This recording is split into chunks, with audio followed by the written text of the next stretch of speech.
যে কৃষি সমৃদ্ধি, স্বাধীনতা উত্তর যে কৃষি যেটা ছিল, যে জনসংখ্যা যা ছিল, এখন আমাদের জনসংখ্যা কয়েক গুণ বেড়ে গেলেও কৃষি জমি সংখ্যা কমেছে অনেক উল্লেখযোগ্য হারে।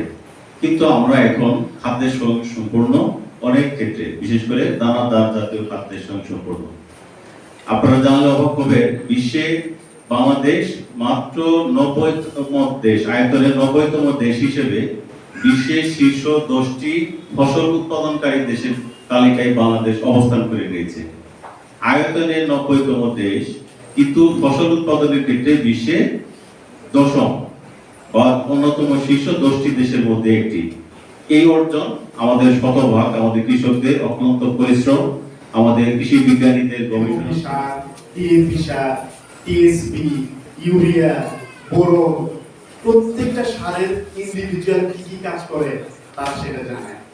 এবং আমরা দেখলাম গ্যাপ কি, এগুলোর ফুল মিনিং পর্যন্ত তারা জানে। আমি সেই হিসেবে আমি সকলকে বিনীতভাবে অনুরোধ করব যে এই যে আমাদের কৃষি সম্প্রসারণ অধিদপ্তরের যে প্রচেষ্টা, কৃষকদের মধ্যে বিভিন্ন বিষয়ে সচেতনতা তৈরি করা এবং সেই অনুসারে তাদের বাস্তবিকভাবে তারা যে চাষাবাদ করে সেখানে সেটা অ্যাপ্লাই করার মতো ক্যাপাবিলিটি তৈরি করতে পারার সক্ষমতা আমাদের কৃষি সম্প্রসারণ অধিদপ্তরের হয়েছে।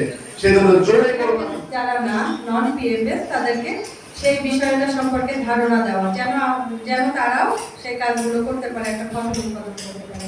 আসলে আপনারা যে বাহিরে দেখেছেন যে এখানে নিরাপদভাবে কিভাবে ফসল উৎপাদন করা যায়, গ্যাপ গুড এগ্রিকালচারাল প্র্যাকটিসেস যেটা আমরা করি এখানে ফুলবাড়িয়া উপজেলা পেঁপে এবং আমের উপরে দুটা প্রদর্শনী আছে, আপনারা নিজেরাও ওটা দেখবেন। আমাদের দেশে আসলে খাদ্য উৎপাদন অনেক পরিমাণে হচ্ছে, আপনারা জানেন। আমাদের যে গত বড় সিজনে বাম্পার ফলন হয়েছে, এটা প্রত্যেকটা উপজেলারই একই চিত্র, যেখানে হচ্ছে রোগ পোকামাকড় খুব কম হয়েছে, এই কারণে আসলে আমাদের বড় ধানটা অনেক বেশি পরিমাণে উৎপাদন হয়েছে। তো আসলে এখন ফসল উৎপাদন আমাদের কোনো সমস্যা না। আমাদের